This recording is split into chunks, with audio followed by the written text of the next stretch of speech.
Bienvenue dans Magazine Abino et focus sur MMC Numérique TV. Merci pour nous avoir choisis et merci pour votre confiance et fidélité à cette chaîne. Mais avant, parce que nous allons parler du point de presse qui a été tenu par Joseph Kabila à niveau Yagoma. C'était le 20 mars dernier. Na Kinshasa, toujours pour l'insécurité, mais on y reviendra un peu plus tard. Insécurité, insalubrité, nous aurons peut-être des détails sur le domaine. Mais je vais vous demander une seule chose. Information. Vous nous posez trop de questions. Tous prêts à répondre à Bino. Mais une seule chose que je peux vous demander, c'est de vous abonner sur notre chaîne. Vous allez là-bas sur YouTube, vous tapez MMC Numérique TV, au moins la chaîne Robima. Abonnez-vous. Et surtout, pendant que nous publions ces émissions comme ça, il faut aussi liker et vous abonner pour que Tokoma Ebele chaîne et continue d'exister. C'est un peu ça le message il y a début. Alors, je me pose une question. Au niveau Yagoma, c'était hier dimanche, il s'est fait que Bami Otoyebi Abarwandais, en complice avec Nangana Kanyuka. Qu'est-ce qu'ils avaient fait? Ça fait plus de 3 à 4 mois. Bahebisa Congolais, que non, tous organisé Action Moko, il y a Tombola. Mais pour y participer, il faut que Moutignon soit appelé ça $1. Ce qu'on paye si $1, jour à Tombola, Okoya, tirer sort, ou bien sélectionné pour la Tombola Wana. Curieusement, quelques mois plus tard, solution est au monanaté. Et hier dimanche, ces gens ont défilé. Basengi départ Yabarwande Nagoma. Basengi départ Yabarwande Nagoma. Il faut baken. Parce que trop, c'est trop. Nanga kosa bato, na makambo akadeko. A kosa bato, on va ouvrir les banques. Bakende même plus loin. Il y a qu'à saisir les documents parcellaires yabato. Oh non, ce que chambongo boye, yako tika mikanda. Tout ça, ce sont des makouilles. Parce que au moment où nous parlons, comme les Américains ont demandé à ce que Rwandais babimana Congo, bazali ko s'organiser tous les jours depuis message wana yela ki bango. Mituka, oh ya bien, bazozwa. Oyo babombi bazokende babolongoli ba pneu balongoli ba pièce bakezoke na ona Rwanda. Alors je me pose une question. Senko SCC. Est-ce que mission na bino ya médiation ezabi? Parce que votre médiation c'était que biloko bimana Congo et que na Rwanda. C'était ça. Parce que mitu kanyos mais ba tracteur. Bomona ki Rwanda ibi bien ba droit. Alors ces gens ils sont venus libérer qui au Congo. Ba ba libérer un groupe de gens. Oh, Babimakia, oh, Bomonakia, tous ces frustrés Katangais qui se disent que non, tous sont frustrés. Je ne parle pas de tous les Katangais. Je parle de tous ces voyous qui sont derrière Kanambe et Katumbi. Bomoni, c'est quoi conséquence à soutenir des étrangers? Bayo comme Mislebino, un mouvement de gens. Et puis, Bamsus, oh, Mibio Bazakana Poto na Canada. Oh, Mibio Anami Bazakana. Na Freddy Moulongo. Bobeta qui m'a beau. Bobi, nouvelle rébellion est née au Katanga. Ce qu'on est que ouais. Babiloko à court, tu vois. Botika au Kangamana ba démon. Le Katanga mérite mieux que ça. Le Katanga mérite mieux que ça. Au lieu au Kangamana ba imbécile, le quoi ba toi. Qu'est-ce qu'ils peuvent apporter? Moutouti azotanga papier, vous voyez que c'est un Rwandais. Caché au milieu, il y a certains ceux qui ba katakata. Qu'est-ce que ces gens-là ont comme munitions ou bien armes pour pas bundana ba faire des. Ça n'a pris que 3 heures du temps et c'est fini. Parce que le Belango souhaité. Ce qu'on a moins, ce qu'on moto, il y a vendé au Komisavango. Aya Kolobakeno, on a tué des Katangais. Moto, il y a vendé au Betamaboko. Alors, que non, rébellion à Sika. Barobengana Batu. Et Barosalawe. Aya Alekalsous, Alobakeno, on a tué des Katangais. Ti mouvement des Salami. C'est une co. Silence. Silence radio. SCC, silence radio. Mais basoyi yobilo andolo bakeno bazo beta basoyi bazo kanga soyi na Kinshasa bangwana kuna babimai kuna basali mouvement na bango senko lobini nazongi susu na ngambo senko awa chisola yana bakangi bakene na Rwanda un violeur de longue date bino je reviens maintenant à ce que le général Ekenga Lobaka ba Rwandais musala bango qui utiliser bana basi ba utiliser basi na bango ote ekenga lobi mabe e basale boye tous ces gens qui prennent des décisions c'est parce que ba miyebi na kati ya dossier wana Chisola pourquoi on l'a arrêté parce que na banda kota ba point moko titre ko chité na point de presse à Kanambe na oya lobaki ti lelo nazo la réaction senko réaction ezate Chisola wana bakangie bango nyonso ndenge bazana batiele bango bana misala ya basi na bandako nanga azana bana basi ya misala ya ba rwandaise musala bango ce sont des espions bazana pona kosala musala te basala ka musala ndako me bayaka nde pona questionner osala kanini osola kana banani osola kanini c'est ça leur travail Chisola ndenge moko encore yepe awa siko bakai katange mususi wana so ilifone mususi wana ambongo amoni ete ye wana bakangi bakeni na Rwanda so ambongo amoni ayoki angote awa pe message tozo l'exa message cardinal ambongo nazo informer que no Chisola bakangi Yannick mutunayo Yannick Chisola bakangi bakeni na Rwanda pour viol so okay suko bela baso ilifone ko late o pe akangi bango azana yepe so ilifone otika ba théâtre bolata ba sultan po bata na ba sultan na mona kiba mususu awa so diza o ba nani nangama ba kuva moko ba sere za kotanga maba esika jani na kenda ja anga kotanga kutu mama ya batu mabunda oyo Janet Kabila ayela batu ba sere kuna ono ba sere religieuse balobaka ni lingala ni Swahili ni Kikongo balobaka minoko balobaka Swahili boa baser batambola kana minduki na kuvana oza kota zamba ya ngamba bakuna. Alors toutes ces histoires réunies montrent à quel point la Senko, tous ces gens soit disant basali ensemble jenini basalak. Je vais vous donner une liste, on va faire une émission spéciale. Je vais vous donner une liste de tous ces pasteurs complices. Oh nyons va travailler là ba M23 na opé semino kombo na bango comme ça l'état sala musala amekana kolandela makambongo parce que on voyait déjà na bakati ya l'église pasteur à l'article pastoral bino bo pese na respect mais un criminel lokola ba omi bale bakanga kya ba nani yo motoire na tade des vrais criminels en Soudan lokola ba omi suswana Chisola musala bango ezanini ceux qui baké comme la ba whisky na bango bazongi toutes ces femmes qui sont à Goma la plupart sont abusées Nanga, Chisola, Kanyuka, Bisimo, na bande na bango nyonso ba foyo na ba Rwandais. Eloko ba vande na Goma ezaka viol.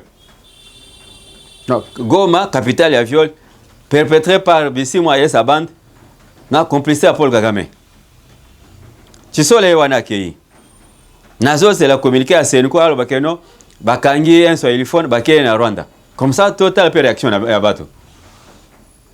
Bakobanda aussi la kaka moko ye akei to éviter après d'abord babanda kina oyo afantiro ya nani ya Magloire otiki musala ngo zaki nango na journaliste Magloire okay kota na politique ya ba Rwandais oh akoma gouverneur na zaka notable koto suka ozipao nazo sepela kutuna malgré il a été déjà traité a déjà trempé nani moi Mirajabu ye wana kimi amonaki déjà danger parce que bauta bomaleki na pas ba Rwandais moi Mirajabu akimi akei na Belgique aki le prochain tour to éviter parce que mikolo etika ya kotanga awa de tozolo baboy ebele bazo kima ebele bake na Rwanda muswake bunagana moyen bakota susu Uganda ezate parce que kuna Museveni na boy ba aventure aibika komi na mikolo mukia ko vivre aza susu na atako sangana ba Rwanda te le torchon est en train de brûler entre Paul Kagame na Museveni na sujet ya makambo Congo na qu'est-ce qu'on a point de presse ya Kanambe a besoin de tourner la question azo répondre kaka ndenge yebi ndenga lobaka trop d'incohérence ba biloko lobaka ba idée incohérente donc mutu moko non stable même dans ses idées na question moko bazo tourner par rapport à la constitution alobi que non ça tout ces tripatouillage et ko apporter na eloko côté d'ailleurs kuto eloko bango bazoluka awo biso tozoluka awa oh gouvernement bazoluka c'est le changement de la constitution et la révision te bazoluka effectivement c'est le changement que nous voulons. Moi, je vous dis que non, il faut changer cette constitution. Ba réviser ngote mais ba changer ndé. Parce que ceux qui vont changer le kwana. Bo tiango na contexte actuel na ba idée na biso ba congolais. Bo komona que no ba tebeli ba yo saka na biso te. Lelo ceux qui Paul Kagame azo senga mabele. c'est parce que ayebi que non ba comment on la constitution oh bango basala na boye ko zonga na débat na la constitution na question msusu bazo tuna situation Congo mona ngondeni. Ce qui m'a étonné c'est sa réponse à lui. Toujours risqué de vivre situation à Soudan. Nathalie Soudan, Soudan et Kabonaka en deux parties. Tout ça na Soudan du Sud. Nde eloko bayela ki na Congo. Oh kamisio bapesa kanambe na Congo ya Gwana. Aya kabola Congo. Toko na Congo ya Est. Oh bango bazo benga République ya Kivu. Na partie à Ouest, à partir à centre, ti na Ouest. Et comme le la nini mibale. Alors, quand vous regardez un peu ce monsieur, au moins c'est quelqu'un qui était venu dans une mission spécifique. Ndenga yawa. Excusez-moi s'il vous plaît. Ndenga yawa. À côté de ça, Rwanda B, na ba institution. À côté de ça, Rwanda B, na ba régie financière. À côté de ça, on armée. Et tout ça, c'était une façon de vous préparer déjà. Oui, bah, que noté. Vos arabino mogote, vos appels à voisins. Ils ont aussi droit à quelque chose. À quel peu plus loin, il vous dit le Congo risque d'être soudanimisé. C'est-à-dire quoi? Et Kabona le quoi la Soudan? C'est-à-dire tout vivre en partition. Soudan a mis tout ça menacé. Alors on va sous partir à Darfour. Pour ceux qui Darfour recueilli, c'est que le Soudan a commis à 3 pays. Non, l'ancien Soudan, l'ancien format Soudan a commis 3 pays. Tout comme peut-être dans la République à Darfour, tout ça déjà dans le sud Soudan, dans le Soudan. Alors, bah des mots on a au Rwanda batambola kanango. Nde eloko balingai keno ekomela biso. Mais ekosimbate. Sur terrain, sur le plan sécuritaire, sur terrain, qu'est-ce qui se passe? Bazo remarqué, ou bien on remarque plusieurs mouvements, certains retraits, certains replis à Rwandais, mais surtout frappe Elekinde Makasi. Frappe Elekinde Makasi. Minembwe Centre a été le théâtre, je crois que c'était hier dimanche, même le samedi aussi. Frappe à drone et bétail qui n'a Minembwe Centre. Et kuna, c'est la débandade totale. Batana baza sous na pe maté. Yango bomoni bazali ko bunda et te bako ko replier et pas na bango. Tant ezali le sous-souté, les États-Unis ont ordonné à Paul Kagame de retirer tous ces soldats du Congo. On lui a donné ne fût que 2 semaines. Botal ce qui se passe en Iran, il y a des ultimatums. Ceux qui ultimatums ont les qui et que ça respecté parce que ba sanctions ça déjà musala. Toutes les entreprises rwandaises bakoki ko ça le dollar américain te basa la oya bango ya Rwanda et ils viennent ici pour arnaquer les paisibles citoyens congolais na Goma ba benda ka bambongo mike vous savez $1 c'est beaucoup d'argent $1 2500 francs na mutu moko ceux qui bopesa ngo 100 000 personnes c'est déjà combien mutu na $100 000 ceux qui bopesa ngo 200 000 personnes c'est plus ou moins $200 000 parce que mbongo na basai na ngoni. Comme crise beti bango ba komi sko ko esroke bat mbongo wana bakabola bafuta basoda rwandais o bazana bango entre temps ba congolais bazoka na makasi ils sont envoyés au front sans argent sans munitions sans nourriture n'a habité ceux qui ingénieur et dit azana l'image wana mais relaxé bino soit disant ba commando nanga tindaka na terrain ba tu ya mike ya kokonda bazole lanzala mususu basali 3 jours na zamba baliete mususu basali 4 jours mais bafuta ka basoda rwandais o bazakuna. Oh, bino bayebi keno bazana makila ba congolais ba pesa mbongo te. Alors, yo congolais ozana katia eloko wana. C'est le moment. Ba tinjo na front. Profitez pe bimamba moko landa bande kono ba FARDC. Ou bien que domiti pas bazalendo ba koboma te. Parce que vivre avec les Rwandais, c'est vivre avec les démons. Et ça le kolo tonginda ko na katia lifelo. Ko vivre na batwana. Partout bisika tout bazalaka. Pas ça toujours ba problématique. Alors, des gens comme ça, je crois, cette guerre, ndenge président Lobaka, eza guerre ya suka. Tout le monde a pu sous batango te. Ba ténèbres ngo pe umeli trop. Et comme pe na suka. Na moni mwa moye bandi ko bima.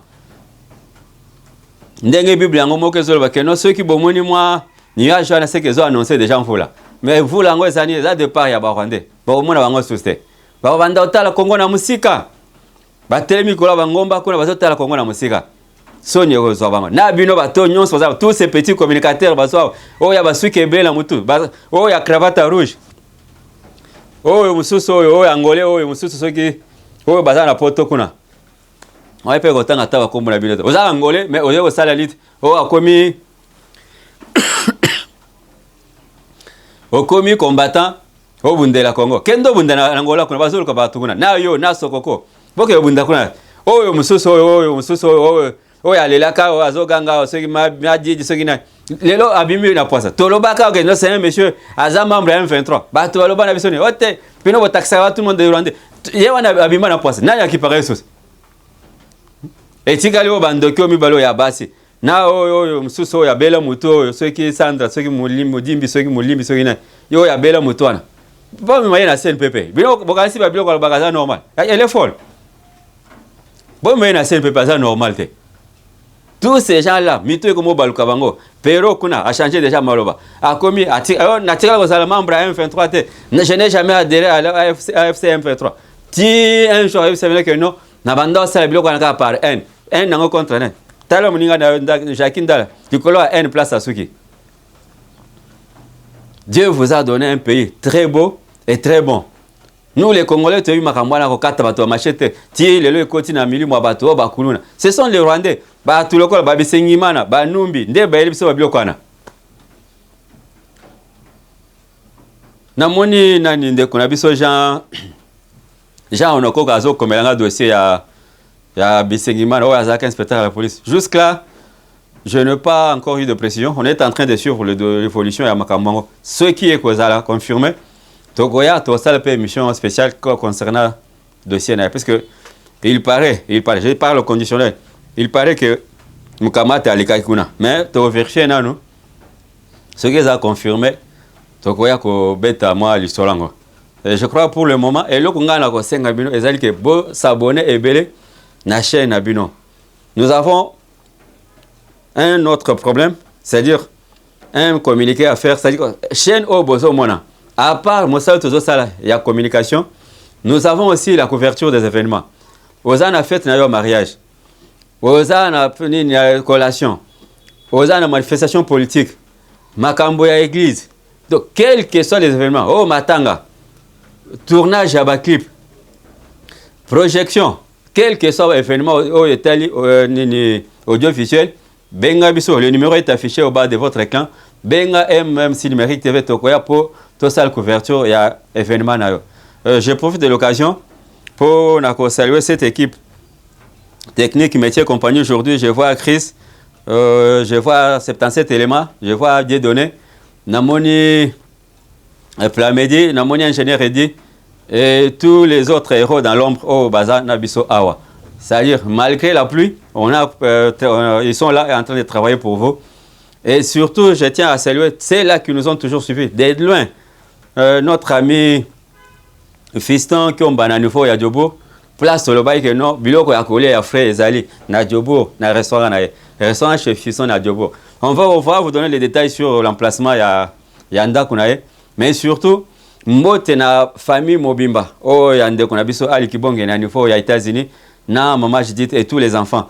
Je salue tous ces Congolais à travers la diaspora. Je crois que Moussousso Bazaki na Dubaï, Baza déjà, et Tikali, une partie à Congolais Baza bloqué. Nous reviendrons prochainement dans les détails concernant ce qui se passe, ou bien l'actualité qui se passe au Congo, notre cher et beau pays. Ciao.